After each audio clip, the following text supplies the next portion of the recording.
Histórias do cotidiano, com o historiador Marcos Vinícius Santana.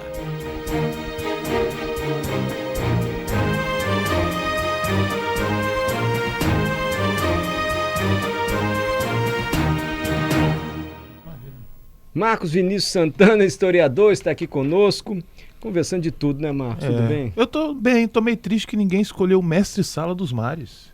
Puxa, essa é linda. Você escolheu. Escolhi agora o mestre-sala dos mares. Tá escolhido, olha aí, na voz de Elis Regina. O Murilo Elis já tá Regina. tadinho do Murilo. O trabalho já tá separando. Mestre-sala dos mares é maravilhoso. massa também. Elis Regina teve aqui em Vitória, sabia? Quando? Teve Vitória, se não me engano, na década de 60, no Clube Vitória, quando era ali no Parque Moscoso. Jura? E depois no Clube Libanês, na década de 70. Nessa primeira vinda, ela tava com o Jair Rodrigues. E eles tinham um programa? Eles Não era o fim da bossa, não era outro esqueci nome, o nome, era. mas se não me engano, eles vieram como uma apresentação desse programa mesmo. Esse Gente, Clube a Vitória pessoa- era do elite da cidade, né? E trazia esse povo todo. É mesmo? É. Que sensacional. Tem a gravação dela com o Jair Rodrigues, que é maravilhosa também, né? Se alguém perguntar por mim. Isso. Tem mais de um, eu acho. Diz Né? que Tem foi uma por outra. aí, fazendo levando no fim. Enfim. Dois gigantes. Quer participar? Quer sugerir música para Elis? Ou quer sugerir um tema para o Marcos Vinícius Santana, nosso historiador? WhatsApp, Patrícia.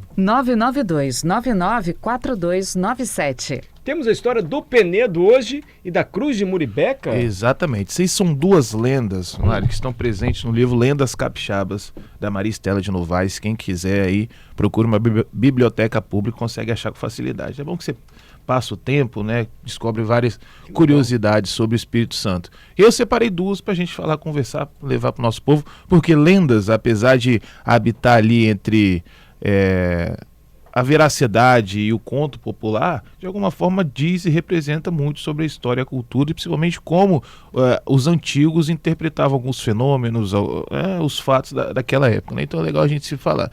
Eu separei duas. Primeiro falar do Penedo. Mário, você sabia que o Penedo é um pão de açúcar? Nós temos pão de açúcar.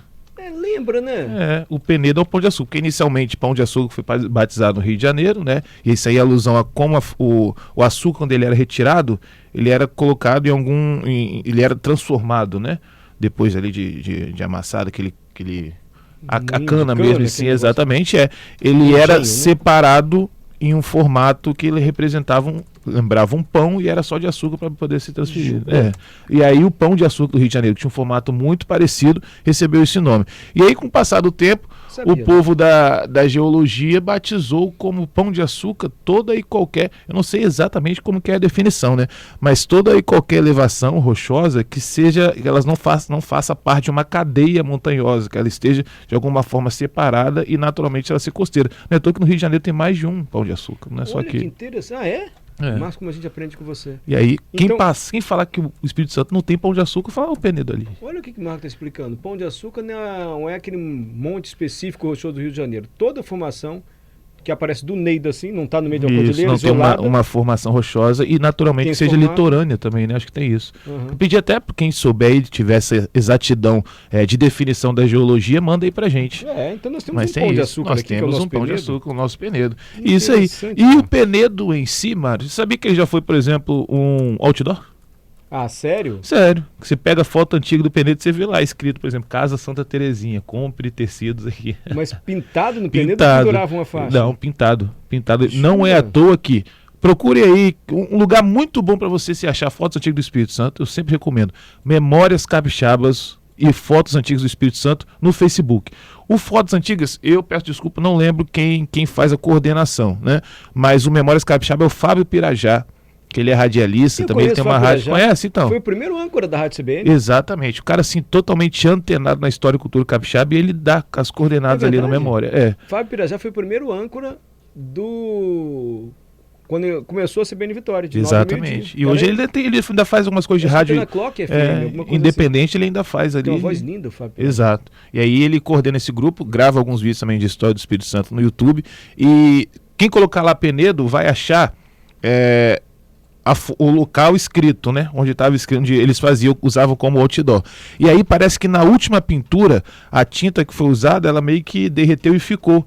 Então hoje, se você passar e conseguir identificar o lugar que estava pintado, você vê um pouco da mancha daquela tinta. Que interessante. Então esse é o nosso Penedo, que já foi um outdoor, já foi parte do forte, né? Porque o Forte São João, quando foi fundado para conter a invasão de Thomas Cavendish, que a gente já falou aqui, tá lá no Spotify, ele foi usado para estender uma corrente que foi até Vitória para poder impedir a passagem de embarcações.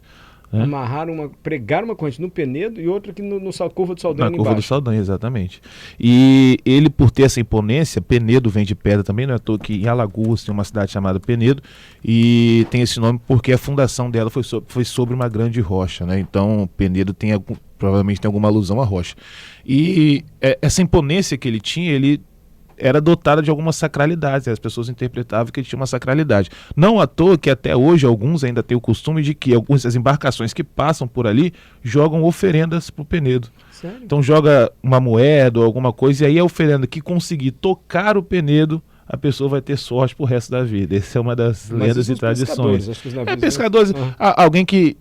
mais as embarcações antigas, né? Com o passar do tempo isso vai se perdendo, mas por muito tempo o Penedo era dotado dessa sacralidade. E aí a grande lenda que eu trouxe é que, obviamente, movido também por essa coisa de se pensar aquilo ali como um local sagrado, isso aconteceu em toda a época da humanidade, né? Principalmente a geografia cultural estuda muito isso, que é a interpretação humana de algumas formações rochosas. No Espírito Santo, para vocês terem noção, existem lendas indígenas que tratam de quase todas as formações rochosas.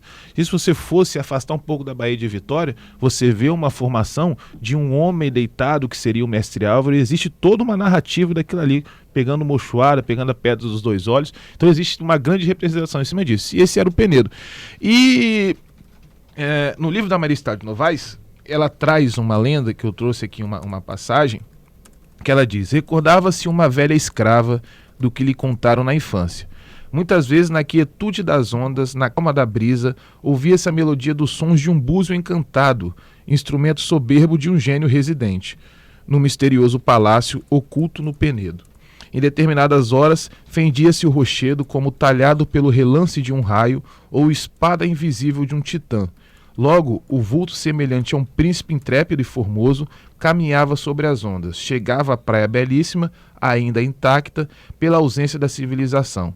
Tomava o búzio lindo e refulgente na irisação de sua madre pérola e desferia música suave, harmoniosa e enlevante. E isso diz que o Penedo, de fato, ele guarda um local encantado de seres e fadas e um reino. E o interessante dessa lenda é que todas essas manifestações deixaram de existir após a colonização. Então acredita-se que era uma lenda indígena, né? Então os indígenas interpretavam tudo isso. Então, a partir da colonização e consequente, né, extermínio da população nativa, eles se recolheram para dentro do Penedo, e a partir dali eles apenas fizeram de forma sacra o que poderia fazer pelas populações indígenas. Então, essa é a principal lenda aí que envolve o Penedo, como ali existisse um reino mágico que está olhando por todas as pessoas, principalmente os capixabas que por ali passam. Que bacana. Tem 4 mensagens para você já. Sério? Opa, vamos pro Repórter CBN? Bora. E na volta eu comento aqui com o Marcos. Voltamos com o CBN Cotidiano, ouvindo o professor, quase que foi Antônio Marcos.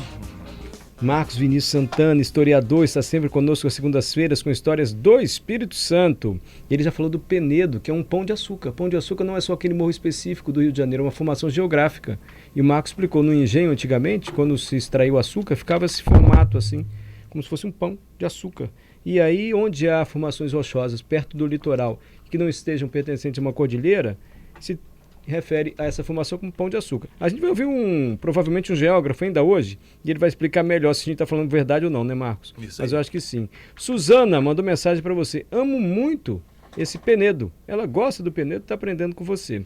Manuel Góes: boa tarde, Bonella. Boa tarde, professor. Excelente pauta. O Penedo é histórico. Temos um fato histórico que você já contou aqui.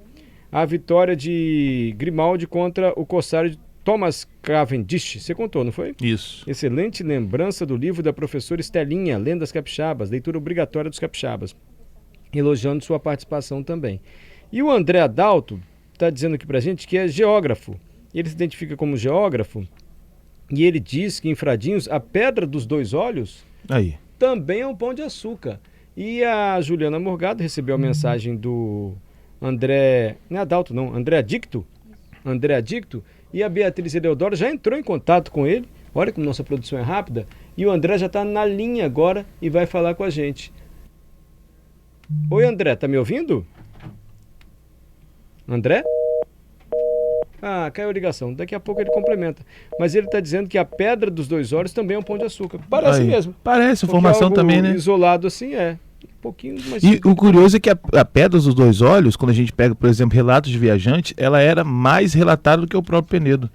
Né? Porque quando chegava na Bahia, ela era mais imponente, né? Fazia uma referência muito maior do que o Penedo. Perfeito. Tá aí o professor André, o nosso ouvinte que se identifica como geógrafo. Daqui a pouco a gente fala com ele. Essa é a lenda do Penedo. Você também tem a lenda Muribeca, Cruz de Muribeca. Exatamente. Você perguntou o que era Muribeca, né, Mário? Perguntei. Quando a gente estuda sobre a cidade em si, né, que eu vou falar mais pra frente, se coloca, porque Muribeca era uma fazenda, né? Se coloca Muribeca como moscas inoportunas. Então provavelmente aquela região tinha ali alguma espécie de vespa ou mosca que os indígenas batizaram como Muribeca. Um bom xingamento para algumas pessoas né? também. A pessoa nem sabe. Que é... Tem um político com o nome de Muribeca, né? Não estou me referindo a ele. O sobrenome, pelo amor de Deus. Mas sabendo o significado de Muribeca, moscas inoportunas, a pessoa que xingamento? O cara acha até que é um elogio e não é, no fundo. Mas nesse caso aí, nada a ver com político. Enfim, só o símbolo, o significado do nome. Mas sim. Adiante, Marcos. Então, e aí Muribeca seria esse nome indígena e era uma localidade que na época pertencia ao município de Itapemirim. Hoje é mais pro lado ali de Presidente Kennedy, né? E aí existia essa fazenda. Uma fazenda inicialmente fundada por jesuítas, isso lá no século XVI, já no início da nossa colonização, e ela ganhou uma proporção muito grande, chegando a ser uma das principais fazendas jesuítica aqui o jesuítica aqui do Espírito Santo. Chegou a ter 2.000 cabeças de gado. Para a época era muito, né? Então era uma grande representação ali. E ali José de Anchieta fundou no século XVI a Igreja de Nossa Senhora das Neves, e uma grande representação também para o nosso estado. Essa igreja pegou fogo ali no século XVI mesmo, e depois ela foi refundada, né? Foi reinaugurada em 1694.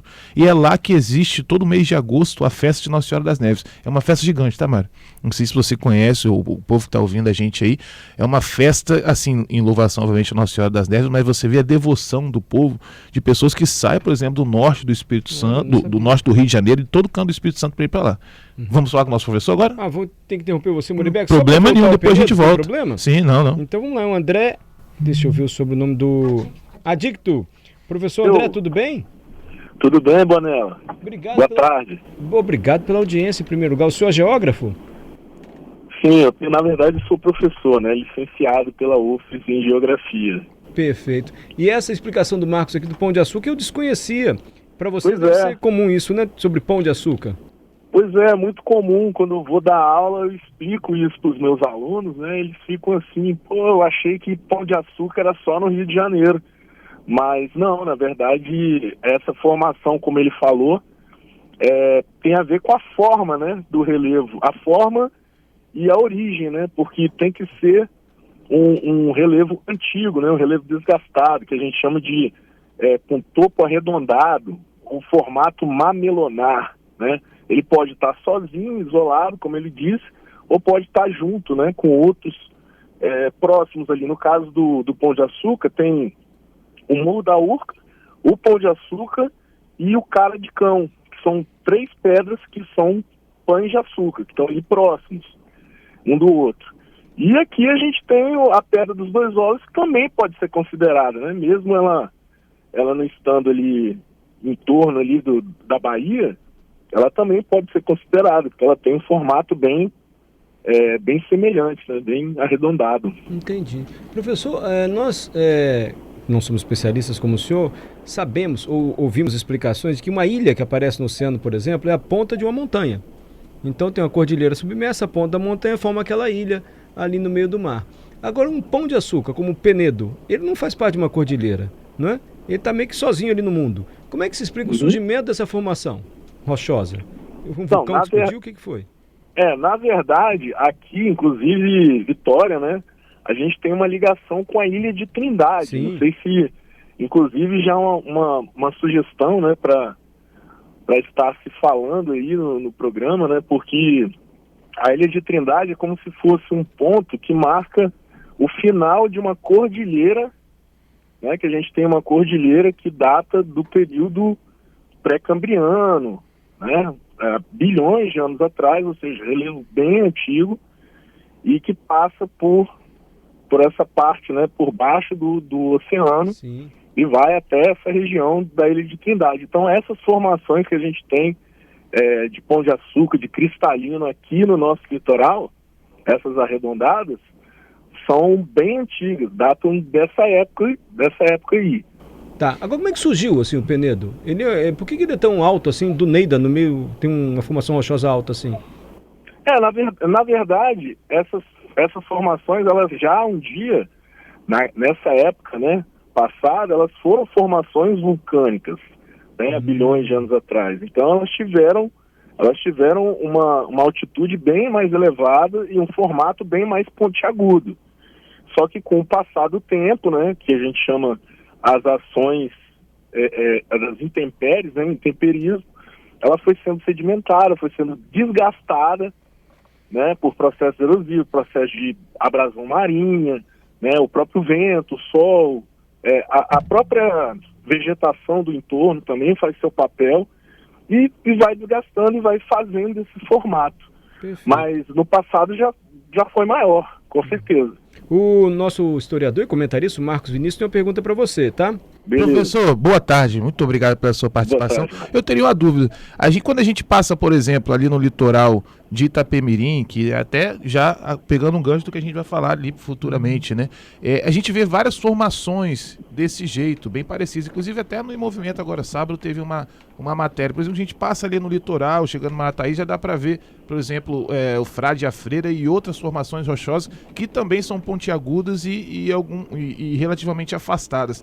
Seriam outras formações pães de açúcar também e teriam mais no nosso litoral ou no nosso Espírito Santo? Sim, é porque a galera da geografia aí que estiver me escutando agora, ou até mesmo os alunos aí do ensino médio, sabe que isso é um conteúdo do Enem, né? Quando caem os domínios morfoclimáticos brasileiros, a gente fala sobre o domínio de mares de morros, né? E o Espírito Santo, parte de Minas, um pedaço ali do Rio de Janeiro, está dentro desse domínio de mares de morro. O que são os mares de morros? São várias formações dessas próximas, umas das outras. Só que quando não estão em formação de complexo, elas estão juntas, elas podem aparecer como um afloramento. No caso aí, quando elas aparecem isoladas, que é o caso aí do nosso Penedo, né? E de outras que aparecem assim, mais isoladas, mas elas geralmente estão próximas umas das outras, em região geralmente região de Planalto, né, região mais planáltica, mas elas podem aparecer em algum afloramento de planície, como é o caso aqui da gente que está aqui bem no litoral, entendeu? Entendi. André Adicto, professor de geografia, nosso ouvinte, obrigado, viu?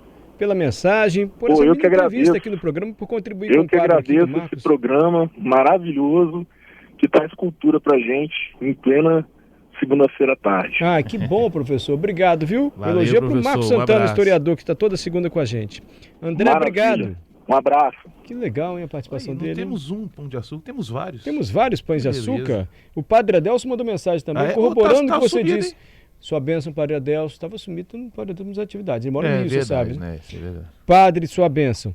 Boa tarde, CBN. Sobre a sacralidade do Penedo, desde quando entrei na Marinha, ouço que para os marinheiros ele é conhecido como Pedra da Batata. Quando os navios da Marinha entravam no porto, os marinheiros jogavam batatas na pedra. Quem acertava recebia a graça de ter a sorte no porto e voltar outras vezes. Obrigado, querido Padre Adelso. Está vendo? O que você falou, jogavam moedas, no caso aqui ele disse que jogavam batatas. Oferendas, né? Que legal, um monte de participação, né? Muita participação. Né? Perdi a oportunidade de fazer uma pergunta, mas na próxima eu faço. Mas vamos lá. Assim que é bom, gente. E aí, voltando para o Muribeca, e aí surge essa fazenda, né, do século XVI, a Igreja Nossa Senhora das Neves é reinaugurada em 1694, onde tem essa grande festa de Nossa Senhora das Neves. Quem puder façam o esforço de ir lá, Presidente Kennedy, em agosto, se eu não me engano, na primeira semana de agosto, e uma grande festa assim, de devoção e cultural. E aí naquela região se desenvolveu uma fazenda que obviamente é uma fazenda muito rica, né? Por ter sido a principal ali, chegou a ser a principal do Espírito Santo e tudo. Só que, Mário, chega em 1759 e vem o decreto do rei Dom José I, influência do Marquês de Pombal, que era da expulsão dos jesuítas de todo o território que Portugal mandava. Nossa. Exatamente. E aí, gente, isso aqui no Espírito Santo foi um Deus nos acuda. Por quê? Os jesuítas, eles tinham uma grande autoridade por aqui. E, obviamente, essa autoridade se representava em riqueza. E a partir do momento que tem esse decreto de expulsão, em vários lugares se desenvolve a lenda de que os tesouros deles estavam escondidos em algum lugar. Porque eles precisavam reunir tudo e fugir. E aí, lá em Muribeca, a lenda diz que eles reuniram tudo próximo da meia-noite, que estava de madrugada, que era para ninguém ver, colocaram num carro, pegaram os escravizados indígenas, fizeram com que ele colocasse todo o tesouro num carro, numa carroça de boi, né? E rumaram em direção ao litoral para esconder aquele tesouro. Uma versão da lenda diz que o chão abriu em um determinado lugar, que aquele local tem diversas fendas, né? E aí o chão se abriu e a carroça caiu ali. Já outros dizem que foi realmente um acidente e que a carroça caiu numa determinada fenda e que naquele lugar surgiu uma cruz. Alguns dizem até que era uma cruz negra sepultando os jesuítas da fazenda de Muribeca. E que a partir daquele momento, todas as pessoas que tentaram procurar o tesouro da fazenda Muribeca, quando se chegava na cruz, tinha uma série de tormentas que viam coisas, viam vultos e não conseguiam de forma alguma pegar aquele tesouro que estava sepultado. E a partir daí se desenvolveu naquela região e em todo o Espírito Santo a lenda da cruz de Muribeca. Olha, faz parte dessa fazenda daquela região e que ficou aí no imaginário do povo, né? Mais uma lenda, então, do Espírito Santo. Que legal, Marcos, que legal. E Muribeca significa moscas se incomodam, alguma coisa assim. Exatamente. Poxa, que bacana, hein? História do Penedo, história de Muribeca, dessa lenda da cruz de Muribeca. Toda segunda-feira, o Marcos Vinícius Santana vem aqui com maior boa vontade contar histórias do Brasil, do mundo e, em particular, do Espírito Santo. Quanta participação para você, viu, Marcos? Alexandre, vocês falando de rochas, fico imaginando quantos pães de açúcar não tem em Pancas. Lá tem os pontões, né? Pontões de Pancas. Mas não sabia disso, gente, que pão de açúcar não é só um pão de açúcar. Alex, boa tarde. Reza a lenda que embaixo do Penedo também tem um badejo, que ninguém pegou ainda. Para, Alex. Eu gosto dessas coisas também, essas histórias de pescador. São boas. O badejo tá lá embaixo, o peixe. Tá lá, mas ele tá lá até hoje. Então virou um tubarão-baleia esse badejo. Mas o Alex tá dizendo que tem que reza essa lenda, que tem um badejo impescável. Show, massa. Impescável, incapturável. Não existe nem impescável nem incapturável, né? Mas deu para entender, existe. Não deu? Não, agora existe. Então, é embaixo do Penedo. O Antônio Marcos está sugerindo e perguntando: o historiador, o Marcos Vinícius, já ouviu ou leu que o nome do bairro Paul vem da Catedral de St. Paul, em Londres? Uns ingleses fizeram a ferrovia e em homenagem à estação ficou Paul. Seria história boa também do Antônio Marcos. Eu vou explicar pra gente fazer um programa só sobre esses bairros. Já me pediram sobre Cobi, que tem Cobi de cima, Cobi de baixo, Cobi do meio, que é próximo a Paul também. Quer fazer esses três semana que vem? Vamos fazer. Paul, Cobi de cima e Cobi de baixo. Essa do Antônio Marcos é boa, essa história, hein? Boa, legal, né? Se ela está passando exatamente em frente ao Penedo agora, mandou um vídeo pra gente, disse: estou aqui ouvindo a CBN. Imagina o quanto que ela deve estar ali viajando, né? Ouvindo as nossas histórias. Procurando badejo. Procurando. Como é o nome dela mesmo? Letícia? É a Letícia. Ô, Letícia, obrigado também pela audiência. Aprendeu, né, Letícia? Estás diante de um pão de açúcar do Espírito Santo, que é o Penedo. Você ouviu a lenda aqui do Penedo, né? Lenda que, após a colonização, lendas foram se perdendo, porque eram lendas indígenas, como você explicou, né, Marcos? Exatamente. Poxa, ficou sugestão então, hein? Quem sabe, semana que Paul, vem... Cobi.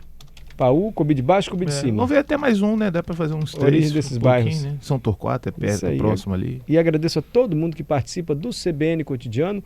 Hoje, Elis completaria 80 anos. Vamos ouvir a música que o Marcos sugeriu ou que um ouvinte sugeriu? Por favor. Do Marcos? Tem certeza? Eu vou, inclusive, pedir pra me seguirem no Instagram, que eu conto essas histórias. Por favor, né? Marcos. Por Santana, favor. Marcos Vinícius, Marcos com U. Conta essas histórias e outras mais em vídeos curtos. É bem legal o Instagram do Marcos. Eu vejo, ele grava no local, né? Vou lá. Você vai lá no local, conta a história. Porque a pessoa tem aquela referência visual que passa sempre por ali, né? Você sabe que a gente pediu para seguir Adalberto aqui, ele ganhou 200 seguidores no Sério? dia. Mas ele ia pintar o cabelo de platinar e não platinou. E não platinou. Não, mas ganhou seguidores. Ah, então ele deu um truque na galera. Foi. Seu Instagram, repete, Marcos. Santana Marcos Vinícius, Marcos com U. Bacana, gente. Aí você pode se informar mais.